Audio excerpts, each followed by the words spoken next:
I know what baby roaches look like, and those are some baby roaches.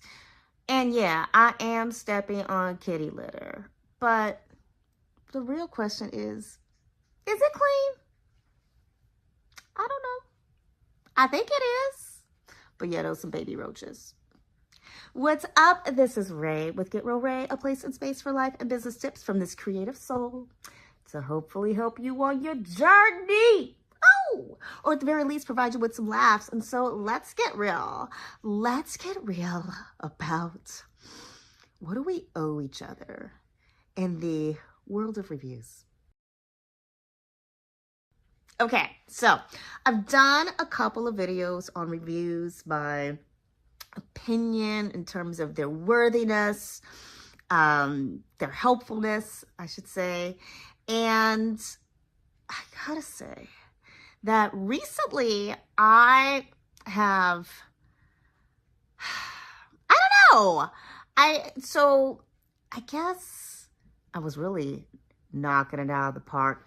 It wasn't luck though. It was not sheer luck. So when it comes to this whole house sitting thing, I found myself getting really great house sits, partly because I was doing my due diligence. So I was making it a point to look at, okay, what is this place looking like in the photos? What do past reviewers say about these animals? How old are the animals? And I've got my own guidelines. I normally don't do young cats or dogs because you're just like, oh, puppy. Those puppies need training, and my schedule doesn't really allow me to have the flexibility to stick to someone else's really stringent training schedule. And then kittens tend to meow a lot and want to play a lot. And that can be really distracting for when I'm recording things. Yay. So I'm very mindful of what types of animals and the ages of those animals. So anyhow, I have not. Okay. So in the world of house sitting, if you are a house sitter, then you know. And if you're not a house sitter, you're thinking of becoming one, then you should know that if you are doing this full time, you want to prioritize longer sits, the locations that you want, because those things are just going to go quickly. And so what we tend to do is you prioritize the things that look amazing, or check all of your boxes, and then you fill in the gaps. So I think when I started, I was really just focused on lining things up back to back. Like, I need a place to stay next month. Like, sure, I got that. And then I would hear people saying, like, oh, I've got to sit in Palm Springs or Hawaii or France. And I'm like, oh, I want to go. And I realized, hey, if you want a house sit in a nice area, then keep in mind the type of person that is living in that nice area. It might be somebody who plants, okay? Now, that's not to say that all people who live in nice areas and nice homes are going to be planters. Not at all. But I love house sitting for retirees because usually they're making their plans in advance. They will buy that flight in advance, and they might even plan that trip a year ahead. Like, okay, we know that we're going to save up our money, and these are the places we want to go. We know exactly how we want to get there. And so adding on the house sitter is just halfway through, or halfway through their planning process. So even maybe like 4 months, 3 months before they are actually leaving town, they're on the house sitting sites looking for a sitter. Yay! This sounds amazing. And so I really started to prioritize the areas that I wanted to go to, and not just that, but the types of homes that I wanted to be in. I learned very quickly that sitting for people who have really small children might mean that there's a lot of toys around. Cleanliness may or may not be to my preference level, just because kids can be messy and drop things, and that's normal, and parents are busy, and a lot of times they just don't have time to be constantly picking up goldfish crackers, and they're doing what they can. I get it. But also, when it comes to my retiree friends, sometimes singles don't really notice the dust and the little dust bunnies, all of these things. And so I really try to be mindful of these things. And, you know, try not to also hold it against a homeowner. So if it's the right location, but it's not checking all of the boxes, like perfect location, the dog looks amazing, but it's someone who's single, or it's someone who has kids, okay, well, let me still do that call. Let me look what the past reviews said and base my decision on that, right? And sometimes I go in, I'm like, oh my gosh, I'm so glad I did not say no to this house sit. This kid has the cutest little room. I would have loved to have had my childhood here. These parents are so nice. It's so amazing. Oh yeah. Or this single person is really nice, wonderful to talk to. And yeah, maybe their house could use some cleaning, but that's okay because I really enjoyed their company. And I've got a few minutes. So as my gift to them, I'm gonna vacuum. I'm gonna mop their floor. I noticed that their dishes actually aren't clean. There's still film on them. So I'm gonna rewash these dishes and, you know, give them that gift, right? So that's the backstory. Now, with that being said, we had a lot of really amazing sits these past few months. Gosh, I'm thinking maybe I had so I arrived back in California from my New York stint. I got back to California in November, I think. No, I was up in Seattle through most of November. So I got back to California in December. Okay. Oh my goodness. We are only at the end of February as I'm recording this. And, oh man. Okay. So I like Southern California a lot. However, I'm just thinking like, oh my gosh, I think I've been on 10 different sits since I've been back. Okay, so December to not even the end of February, and I 10 different sits probably. And I also went up to just outside of Seattle for 2 weeks during this whole time. So this is a lot of moving around, which in and of itself is exhausting. So if you're watching the video, you're like, oh, she looks tired. I'm tired. But I'm not tired because I've been bouncing around in 10 different sits. I'm tired because my last 2 house sits. Okay. So 2 senior dogs, sweet dogs, very sweet dogs. They slept most of the time. On occasion, one would like howl as another dog would pass, but they were very sweet dogs. My issue was when I arrived, and mind you, I had to do like drive for 6 hours to get to this location. So I'm tired because I've been up since 2 a.m. driving. The Airbnb I had the night before was cold, and the bed was way too soft, like memory foam. I'm just sinking. I was miserable. But anyhow, did the 6-hour drive. I'm so eager to just settle into this house sit. I open the door and I'm hit with smoke, the smell of smoke. Clearly this is a 420 household, and I don't smoke. And I always tell people in my submission to them, hey, I don't drink, I don't smoke, I don't do drugs, right? This can be great for someone who also is not a smoker, or maybe you smoke but occasionally, maybe you just smoke outside. or you drink, but you had a sitter in the past who drank all your booze or something. So maybe you have a wine fridge. I've gone to a lot of house sits where they have a little wine collection, a little booze collection. And so you don't really want to have to worry about this stranger coming into your home and partaking, overindulging, right? Some people are like, yeah, feel free to help yourself. And you see they have really nice stuff.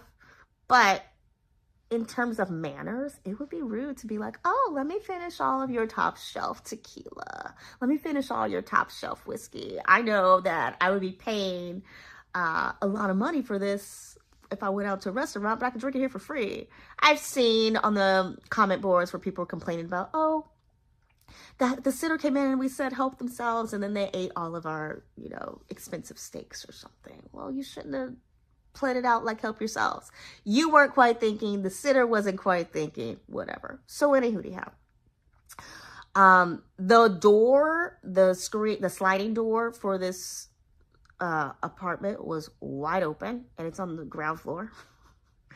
And the homeowner knew that I wasn't going to be there for a couple hours till after they left.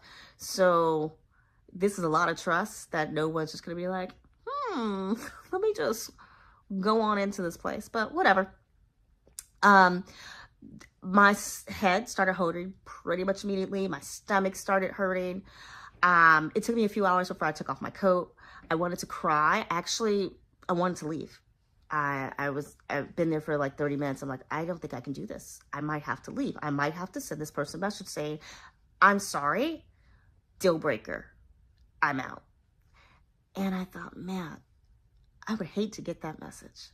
What can I do? And I sent a message to a friend, and she's like, oh, well, did you say that you only do non-smoking? And I'm like, no, because technically, one, it's in my message. Two, it's in my profile.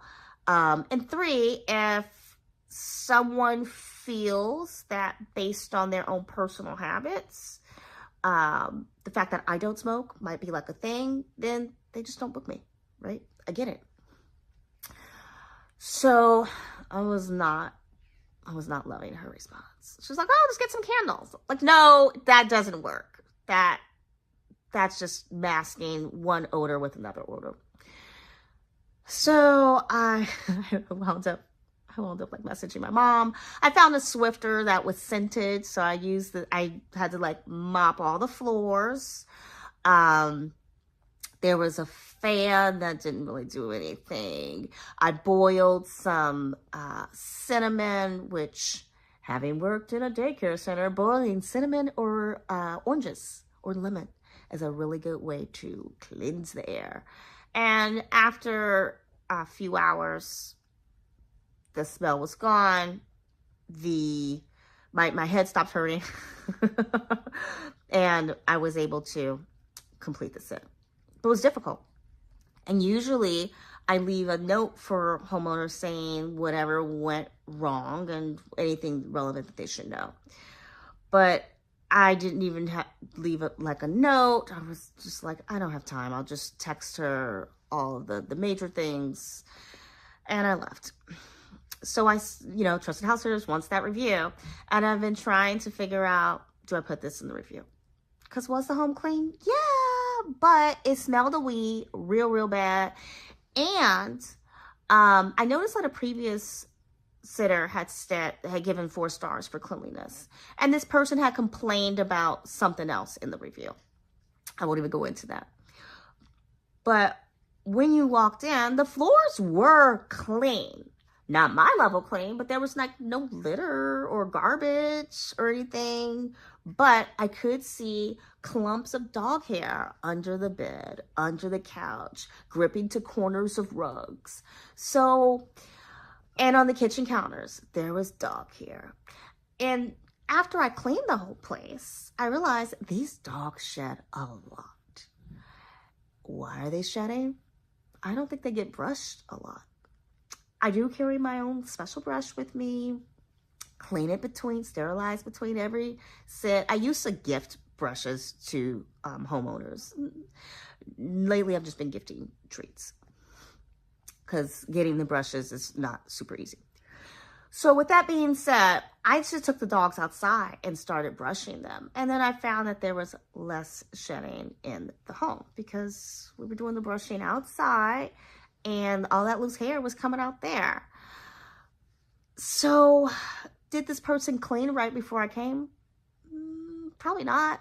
Maybe she did. Maybe she cleaned the night before, but never thought to clean under her couch and under her bed.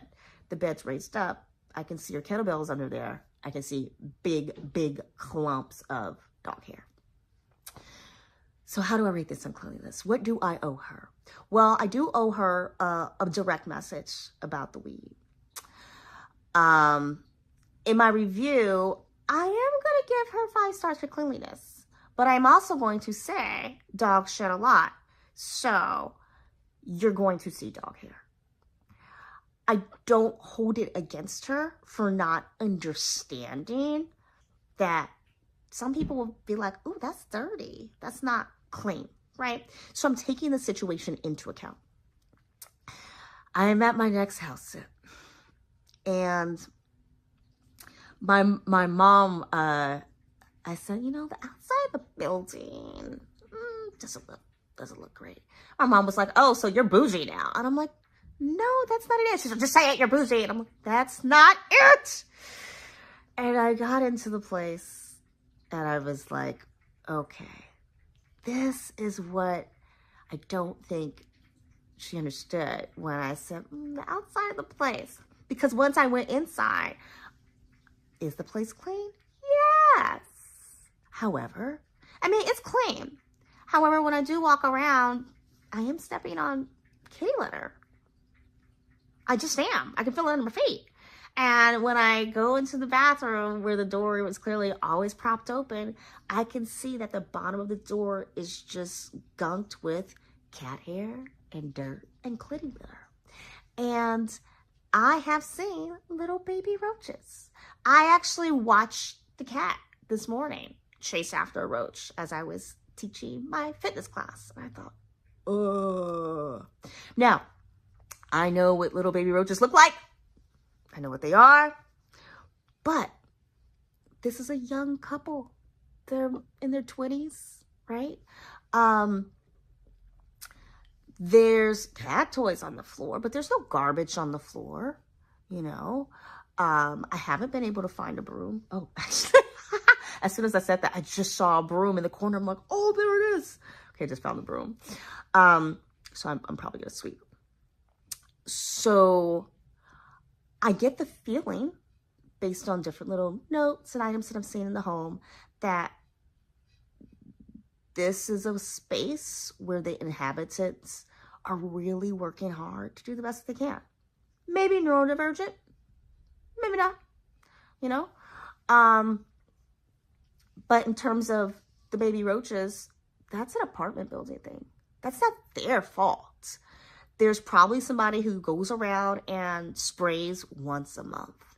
And so maybe we're near that time where the place needs to be sprayed again. Maybe the next door neighbors are dirty. Maybe not. You know, maybe this couple doesn't even know, or there's just only so much one can do in terms of controlling things. And so what do I owe the next sitter? And that's something I'm thinking about, because another 20-year-old would be like, I don't care, you know, they might not even notice the baby roaches or anything. They just might not notice or care, right? They'd be like, I'm so happy to be in California. Whoop, whoop, whoop.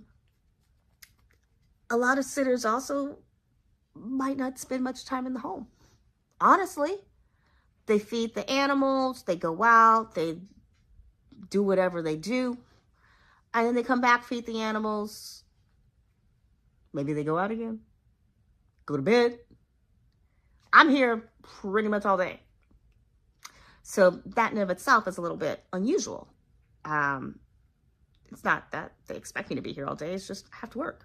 I'm online working, right? So I am trying to figure out how to word my review, because I don't think that they should be penalized for the kind of hole in the ceiling. That's not their fault.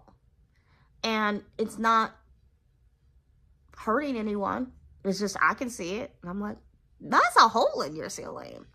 And it's not their fault for the baby roaches. I mean, I found the broom now, so clearly they try to keep it clean. They do. I can tell that. But it's not my level of clean. And in the past, I have recommended to people who I know have the income and are just busy. Maybe have a cleaner come in before the sitter arrives. If you're going to be traveling that much. I rarely do that. But, you know, if it helps them preserve a 5-star rating, or if it helps them get a 5-star rating, right? Because sometimes people just don't know. Like sometimes that single person doesn't know that their idea of cleanliness, if they're less like, well, there's no garbage on the floor and you're not tripping over my clothes, who cares? Right? Like to them, that's clean. You're like, actually, your entire kitchen is covered in grease and you've got papers everywhere, so I don't really know where I can sit and eat. Then it can be helpful to have someone say, hey, just so you know, this might help you and the next person in the future. So yeah. What's the lesson to be learned from this? Well, I think it is important as a sitter to give some grace in terms of really making sure that you understand who you're sitting for, who you're providing care for. I also don't think it's helpful to lie in reviews, but just be mindful that when we do give less than 5 stars, this is kind of penalizing somebody. And so I really ask myself, is it up to my standards? Would it be acceptable to someone else? And is it something that someone should be penalized for? To be fair, right? So maybe it's like this one person back and forth about their cameras. I'm not going to penalize them on communication, but I did leave a message saying, hey, just for future, terms are this, and going back and forth was less than ideal. Just for future, maybe consider just unplugging your cameras before you leave, or just accepting that the sitter's going to unplug them and just letting it be at that. Right? Like, we don't need to go back and forth. I do have other things I need to do. Why are you blowing up my phone right now? You said I could unplug them because you didn't. And why are you blowing up my phone? I don't need 20 reasons why you like having the cameras, and I don't. Anyway. So, I don't know. Maybe you agree, maybe you disagree, maybe you're like, no, baby roaches, that's unacceptable. 2 stars in cleanliness. But, I guess when you think of people's different mental abilities, different mental states, right? It's like, if you went to a restaurant and you knew that that restaurant hired elderly people, people with dementia, people on the autism spectrum, you're not going to then get upset. The service here is slow. That old man asked me twice if I wanted cookies in my order. You are very well aware that the person you're communicating with may or may not be have the same neurological ability that you do, and things are just gonna be a little different. And that's okay. Because overall, you're getting whatever it is that you want. Overall, you're here for an experience. Overall, these cats are so sweet. This couple is really nice. Not coming back, but I'm so grateful for my time here. Yeah. And man, I wish the internet was better. The download speed is so fast, but the upload speed is crickets. So, losing out on some money while I'm here, which is not good. But I leave tomorrow. Ding, it was a short set. So anyway, friends, if you're a sitter, I want to know in the comments below, how do you deal with the wording of the problems in your reviews?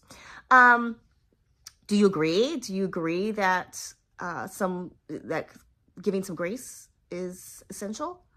Or do you disagree? I want to know in the comments below. And if you're not a sitter, how does the idea of encountering little surprises like smelly places. I even had smelly garbage one time. I was like, oh my goodness, this garbage is so smelly. You know, smelly places or baby cockroaches, sound from next door neighbors. How do you feel about possibly encountering all those things? All right, my friends, I hope you found this somewhat entertaining, useful, whatever. Until next time, peace.